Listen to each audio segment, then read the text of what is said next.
My Parents Live in the Attic by Yusa Fobla. When I tell people online, they always jump to these three conclusions, depending on the subreddit. 1. They're ghosts. 2. I have a really classy attic. 3. I'm lying. But I promise I'm not. I wouldn't lie to you guys. My parents are selfless. They do this for my well-being. I was a bit of a rascal as a toddler. Mom used to say I did enough wandering for a lifetime in those 2 years alone, so I don't really roam around all that much nowadays. They wanted to make sure that the place I do have is all my own. So a long time ago, they decided to let me have this entire floor all to myself. I've been here for like 20 years now. I grew up here. I'm safe here. And they know this. They just want to keep me safe, and honestly, I love them to the world and back for the reason alone. I was about 17 when I heard Mom's voice through the door upstairs. It was hard to hear from my spot, but she sounded so happy. She was pregnant with my little brother. I could hear the tears in her voice when she described him. I'll be happy if he comes out healthy, but I'll be happier if he comes out smart, she joked. And I was so happy for her, for Dad, for all of us. They deserved it. I wondered, after our conversation, if my brother would come live in the house with me when he got older. I was a little annoyed that I'd have to share my space, but Mom and Dad said that I didn't have to let my brother stay with me if I didn't feel like it. I was so relieved when they saw it from my perspective. You guys get it, right? I mean, I'm way older. It would be weird to constantly have to censor myself and act super different just because I have to live in the same room as a little kid. This house doesn't have much. It's a pretty open floor plan. It's not like I could hide away whenever I wanted to, do some adult shit.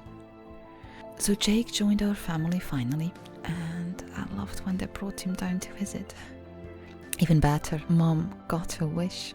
Only one thing Jake ever did was from the house to the attic. He's still a little smarty now, too.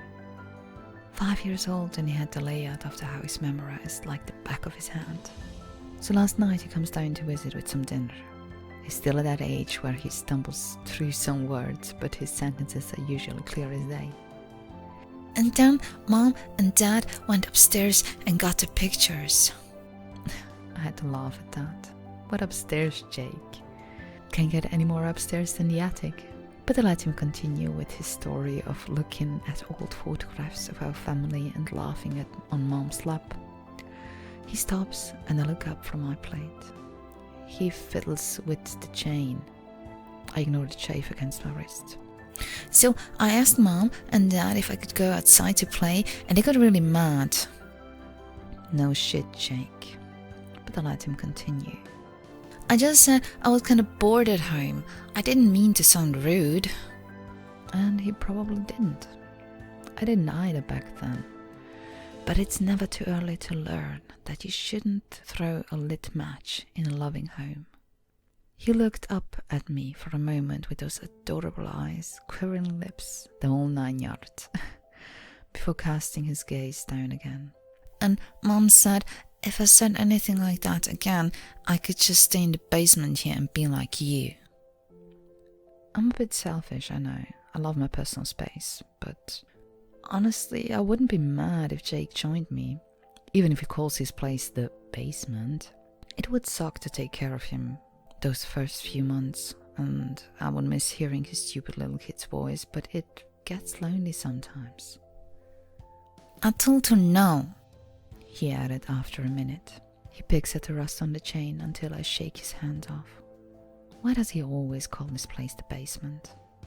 I told her I wouldn't wander. I promised I wouldn't. Pinky promised. She was so happy. She said she wishes you were as smart as me. He looked up once more. She said if you were, you could have kept your legs and tongue too.